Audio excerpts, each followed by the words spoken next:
Oh, this game just hits different.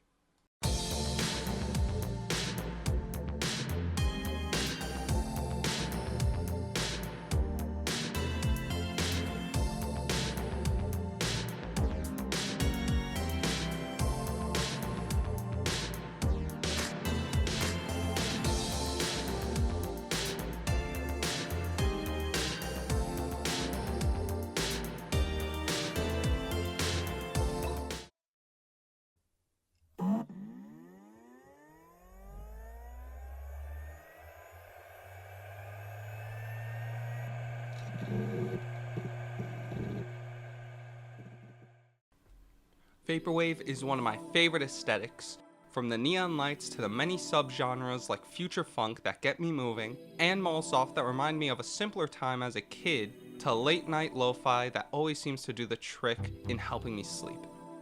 If there's one thing I could say about Vaporwave, it's that it's the genre that keeps on going. If you're as much of a fan as me of this aesthetic, then you probably have heard of a video game called Broken Reality. If you haven't, well, I suggest you get your pink and blue lighting and spinning marble bus, cause we're going on one hell of a ride. To start with this game, I gotta talk about its opening.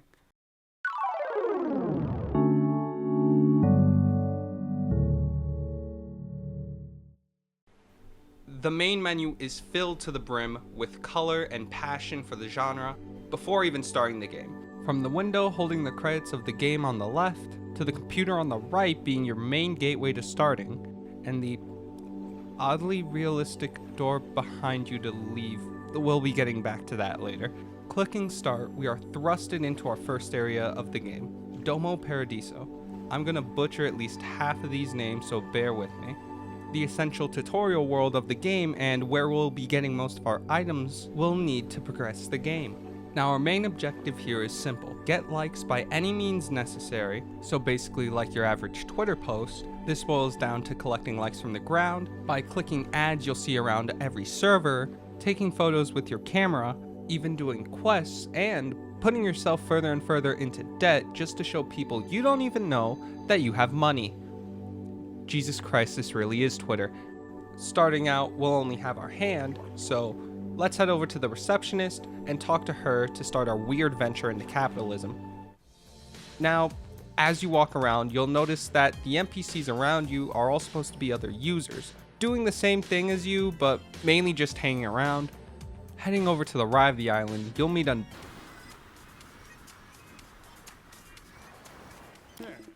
interesting character before he asks you to take a picture of him, which we agree to, but without a camera, he points us in the direction of one. After you obtain the camera from this lovely receptionist, the huts on the boardwalk open up and you get to meet some comfortable residents, such as Chronic the Hedgehog? Oh, right, how could I forget about his hit game, Chronic Adventure 2, in stores now. Now that we've handed in our quest and gained some likes and traction on the server, you start exploring a bit and you're probably now noticing the weird purple skulls and pop-ups here and there. Really, they're just there to block you from those yummy likes that we need, so right now we need a way past them. So for now, let's head towards the left side of the island and see if we can find anyone there that could help us. And with just our luck, we find a nice house. Now let's go inside and see if the... Jesus... Fuck, man, you need to learn personal space. He tells us that he used to take care of all the pop-ups around the servers, but he's retired from that life and his katana is now split into 3 pieces that we have to go find if we want to get past any of them. Going around the island looking for the pieces, you'll find some pretty interesting areas like the nightclub. By now, you've more than likely noticed that the music in this game loves changing in each new area, which I personally love because it gives each area its own sense of self with different types of vaporwave music. I love all the characters in this game. Outside the masses, each character in this game that you talk to has their own style and charm to them, even the weirder ones most of the time. Now, after you get the 3 pieces of the katana and this neat little stopwatch that you'll be using to solve some puzzles here and there by distorting space-time for shits and giggles, you now gain access to Where's your motivation?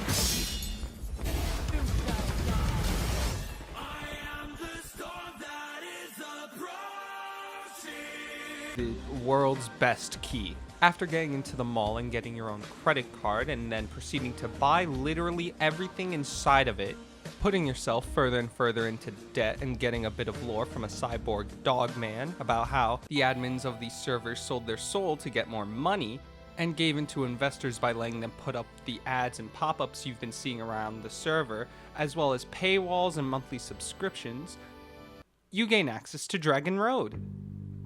Taking our trek up the road, you'll encounter pop-up after pop-up until you reach the Hyperlinker, your grappling hook for the game that lets you hook onto phishing links / targeted ad links. Zipping around the island a bit, you'll eventually stumble onto a locked section called the Luxury Pool. You'll find the button to unlock it just a few phishing links away. Unlocking the pool grants you the last area you'll be able to access for now on the island, the admin room. Going inside, you'll see the entire room is decked head to toe in early internet Windows style and pastel colors. To go into a deep dive about the game's entire style would be its own video altogether, so for now, let's continue forward. You'll be able to talk to the admin running the island after you talk to his receptionist, which is the exact same girl from the other 3 booths. What the fuck? The admin opens the gate, letting us gain access to Axis Plaza, the main hub of this game. As we are about to leave, the admin stops us, telling us the servers are corrupt and have been for a while now. A friend of theirs, Sigma, tried burying something called the altar, but admin thinks they found it, telling us that it's guarded. Oh well, time to head to the plaza and see what's next for us.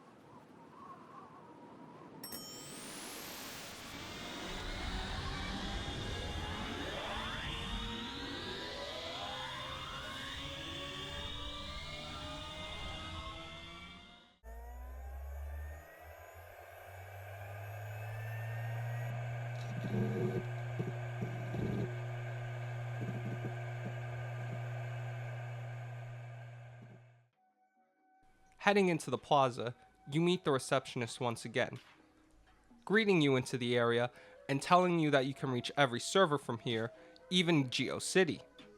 Walking around and seeing some of the people from Paradiso here, but mainly new characters, you hear more about Geo City.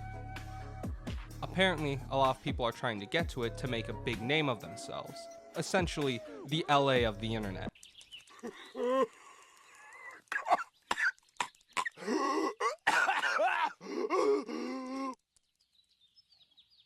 What kind of place is this? After taking a few pictures here and there, having a small shopping spree, and doing some puzzles and unveiling ancient glyphs that display how the admins kept arguing and destroying the server only to repair it and do it all over again until the investors came and basically enslaved them, we continue forward and head to the next server. After dropping into the hole, we get spat out into the Aquanet, though it seems pretty straightforward for.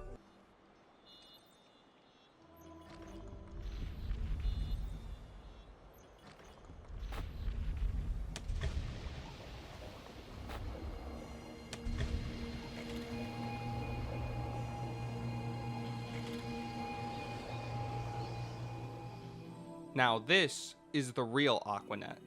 Heading into the building in front of us named Mother, we speak to a user named Socrates. Telling us we'll be trapped in here forever, he notices the sword we carry and gives us a test. Upon completion of the easiest test on the planet that I didn't restart 3 times, he asks us to explore outside a bit and take some pictures for him. After walking around a bit, you can tell that no one has visited this place in an incredibly long time. If it wasn't a dead giveaway from the entrance, not only is it completely empty aside from Socrates and Peter, I like Peter, but the place looks like it's falling apart. Areas of it being filled with ads and pop-ups clogging parts you need to get through. Going back to Socrates after getting a few pictures, he gives us an upgrade to our camera, the glitch lens.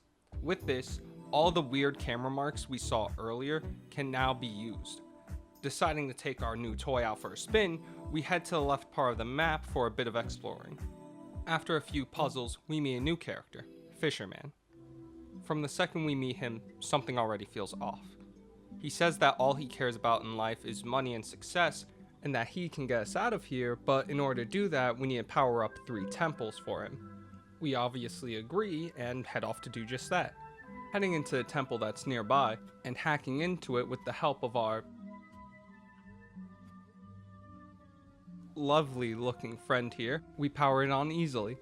The other 2 temples are more or less the same, one being that we have to power on by doing a little bit of math, and the other being an invisible stairway puzzle. After completing each temple, you can see the world coming back to life, slowly filling in with more and more users as if you yourself are restoring the server to what it once was. Once we get back to Phisherman, he repairs the bridge and gives us a portal back up to the top. Safe to say now that he's more than likely one of the admins to the server, as well as the reason we got stuck down here to begin with. Now seeing the tower from earlier again, curiosity gets the better of us as we make our way up it. Once at the top, we see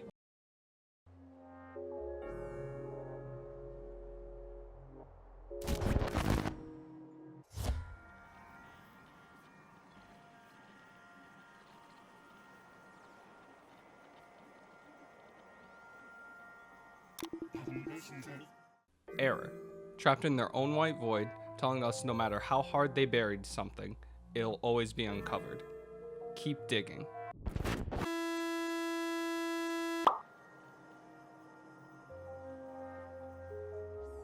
That's enough Aquanet for now. It's time to head back up to the plaza and see what else is in store for us. After Aquanet, we explore a bit more of the plaza and stumble across the back entrance to the ship we saw when we first came here. Entering into the Love Cruise 64, at first it doesn't seem like much, till you realize we're actually in the engine room and now have to find our way out and get to the upper decks. Solving a few puzzles while grabbing some keys and a few likes along the way, we get to a lift and enter the ship's kitchen. Down all his waiters and cooks, the captain of the ship agrees to give us a pass if we help him out with some orders.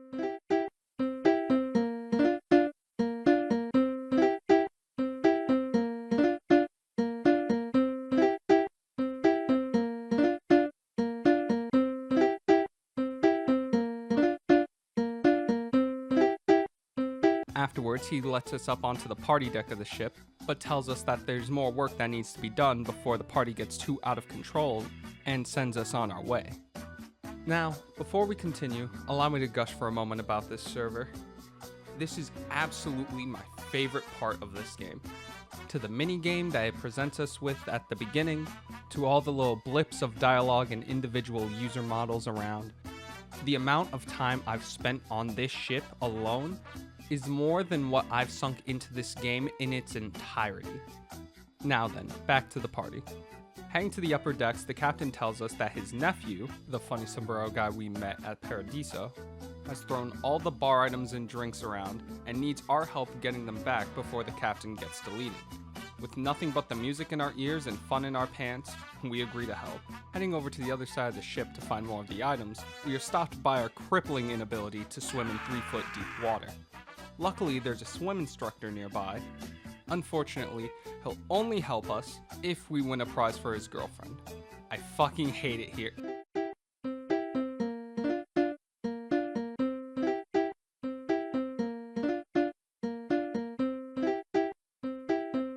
Now knowing how to swim, we can reach the other side of the pool and collect the rest of our items. Now, for the sake of brevity, I'll fast forward a bit here. We collect the rest of the bar items, see our old friend Chronic again, do a few tasks for the sombrero guy, get told by the captain to meet him below deck to talk more privately, head down to the living quarters of the ship to disturb all current residents, and see just what the captain wants to tell us. Entering his room, we see both the captain and the admin from Paradiso. Though, for whatever reason, my game decided to just make 2 of him and it never fixed, so let's just roll with it. They tell us that they want out of here, and that they have a way out.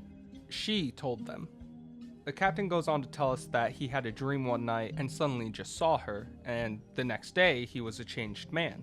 He started letting in anyone and everyone, no matter their status, and going so far as telling his own staff to take it easy and that the real party had just begun.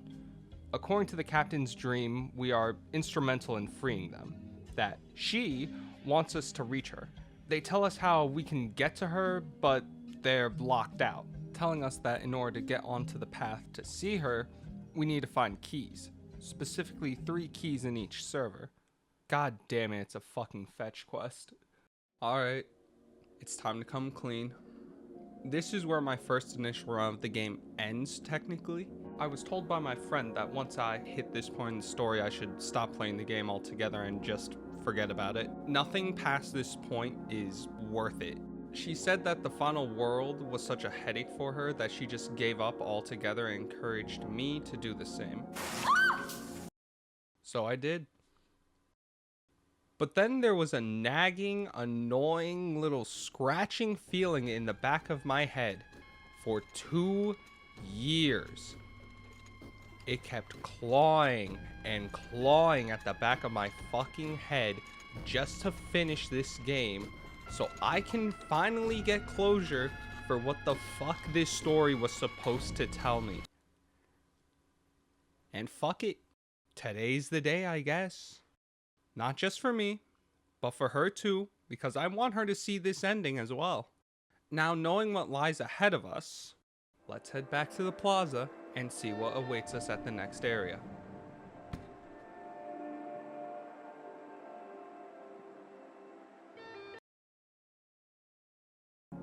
I physically cannot gush enough about the visuals of this game.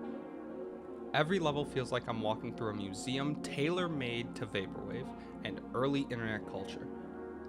Getting out the subway entrance, we're met with sprawling skyscrapers, neon lights, and purple skies. And even the sound of rain hitting the ground pulls the entire scene together. After taking in the scenery a bit, we see our old friend the Phisherman again. He asked us if we came here to get into D-Top. Or is it D-Top? Natum's most exclusive service according to him, it only being accessible to the top 0.01%. By now, you can probably see where this is going. Every time we've bought something, every shirt, hat, chip, the fucking ATM machines have been putting us more and more into debt. And it's finally caught up with us. The only thing we can do now is work to pay it all off. Or find random piles of cash laying across the floor, but that doesn't really help us until a little bit later. By later, I mean we need an insane amount of money to even get into the building in the first place. I'm gonna be honest with you, this entire slog at the end nearly ruined the whole video. I was ready to scrap the idea and go to another project, and then the fucking scratching happened again. I had unanswered questions about the story, about the characters even. I don't know if my theories are right at the end of the day. They're just ideas, right? So I gotta keep pushing. I need to know what the hell is going on in this game. After what feels like forever, we finally clear our debt. Heading back to Phisherman, he gives us a scammer's best dream. Mommy and Daddy's credit card, saying that it'll actually give us money instead of spending any and for some reason can slow down time. I understand from a gameplay perspective that it makes the shopping games easier, but it's a little late for that upgrade now, so. He also tells us that he needs us to get to the top. Apparently we'll see things as how they really are, as we always do. What does he mean by this? Now getting money the only way we know how, by either shopping or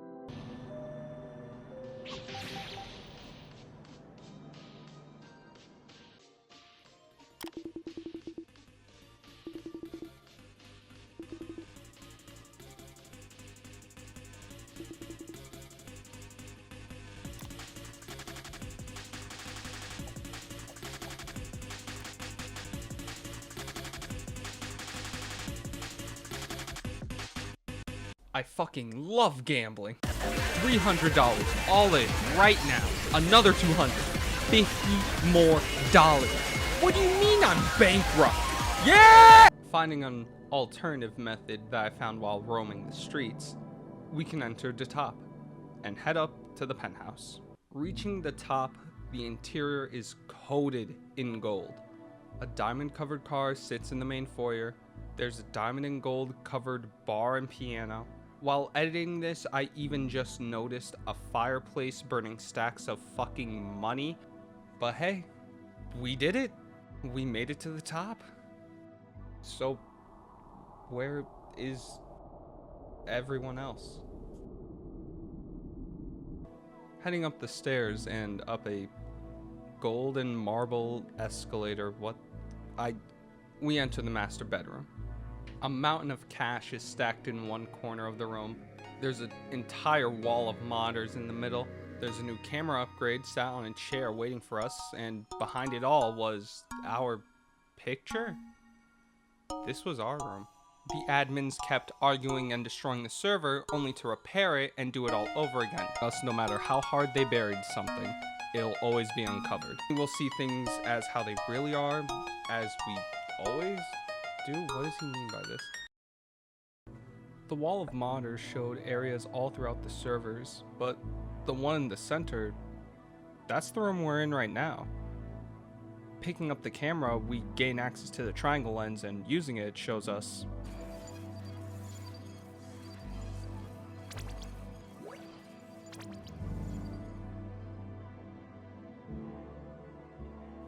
the monitors show us where the remaining keys are, and if you haven't collected them all up until this point, you're likely to come back to this room or take a picture with your phone to use as a reference to find the rest of them.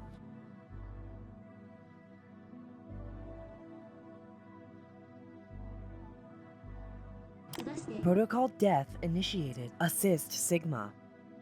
The prototypical one is waiting for you down in the depths. Please, free us.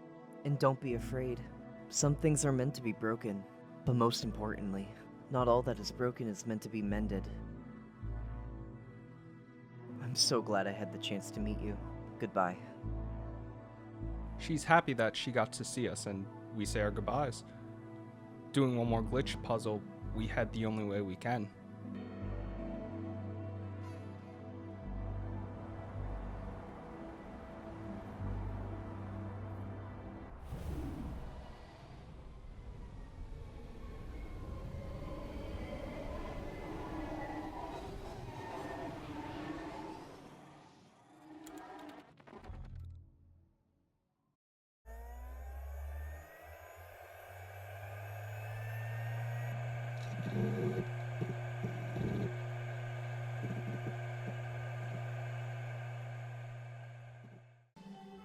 After going back to the plaza, we head to the final barrier. Now, luckily, I was able to get all the keys before reaching this point in the game, so let's go deeper.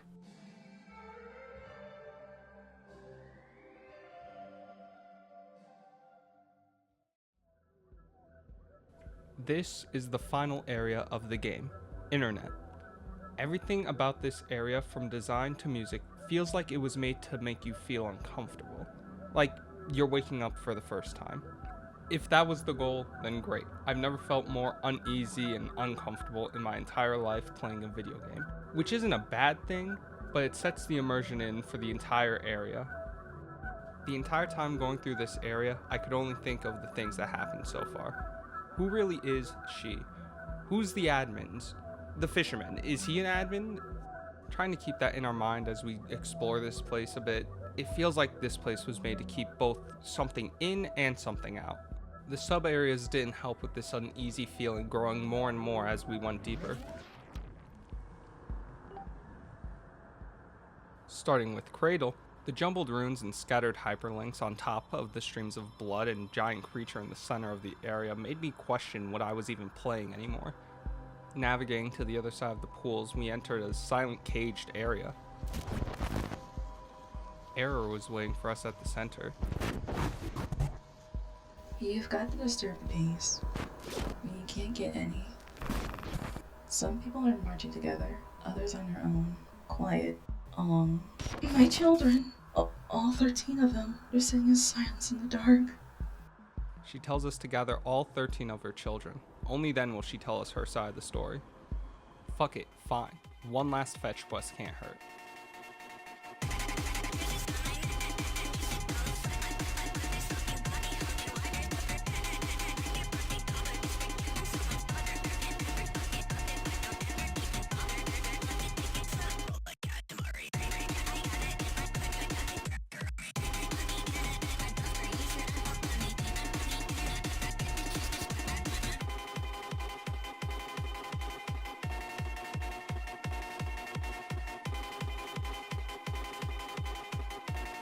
Now that we have the first half collected, we head to the second sub area to collect the second half.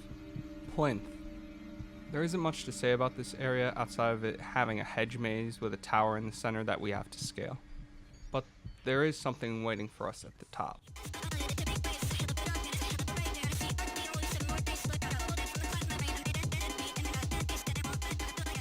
Alright, that's all the children. Let's see where this leads and head back to Error. Why is Phisherman here? This is all our items. Dude, what the fuck is happening here? Some stylish moves there. Man is an obstacle, sad as a clown. So hold on to nothing and he won't let you down. Here's my side of the deal. Thanks for coming here. I genuinely don't know what any of this means. But hey, we got our map updated. Time to go back to Error and maybe she can help make sense of any of this. Thank you. I appreciate your gesture. I've borrowed your time, and I'm sorry to call, but the thought just occurred that they're nobody's children after all. Live till your rebirth, and do what you will. Forget all I've said. Please bear me no ill. How the fuck am I even more confused now? What does any of this mean? Fuck it, we got the second half of the map. Let's just end this already. Punch in the codes, walk through the door.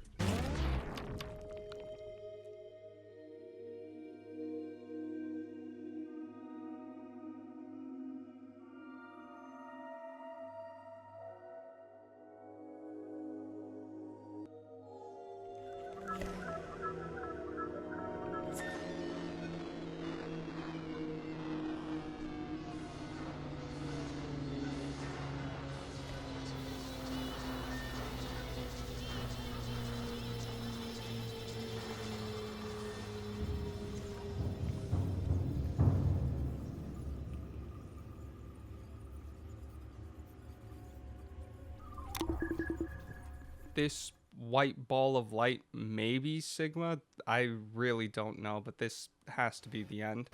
One last push, and we might get all our questions answered. Just keep digging.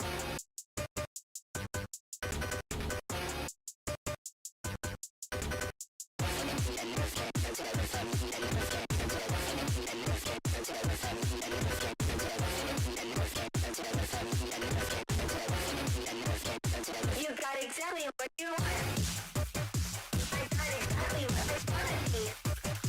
I was inspired not to cut. Like you told me that you want to see.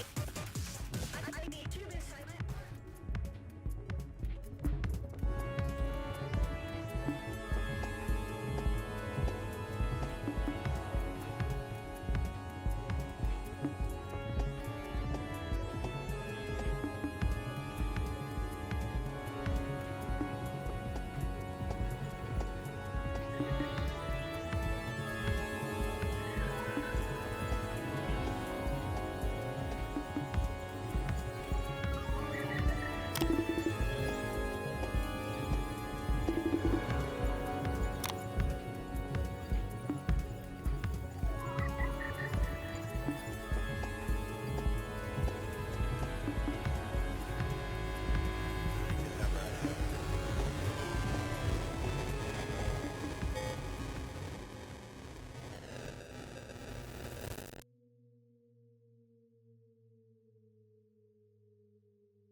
Keep digging. Keep digging. Keep digging. Keep digging. Keep digging. Keep digging. Keep digging. Keep digging. Keep digging. Keep digging. Keep digging.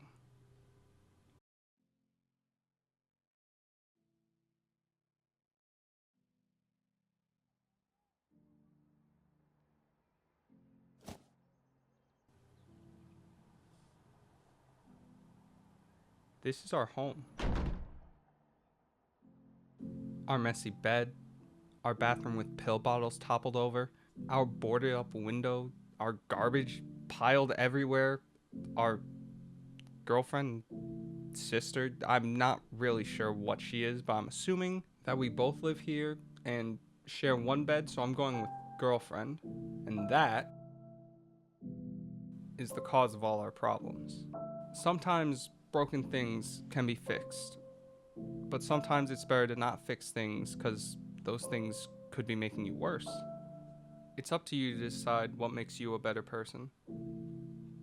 Finishing this game had me emotional for some reason. Not like in tears, but just in thought. That's what I think the goal of this game was. Not to be the most engaging game ever, or best story-driven game, or even a coherent one at that, but one that tells you that not everything in life needs to be fixed. That in life, sometimes it's okay to just let go of something before it hurts you more than helps you. But what do I know? I just like making these videos for fun.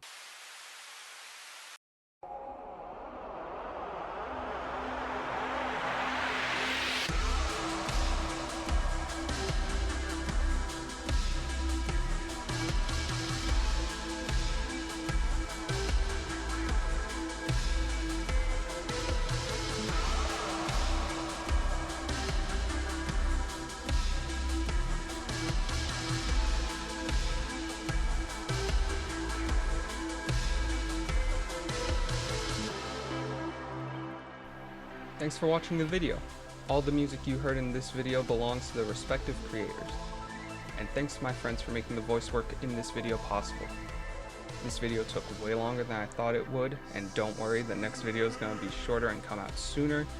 Hopefully. I'm also planning on being live on Twitch November 4th, capturing footage for the video, as well as talking to the community and fans.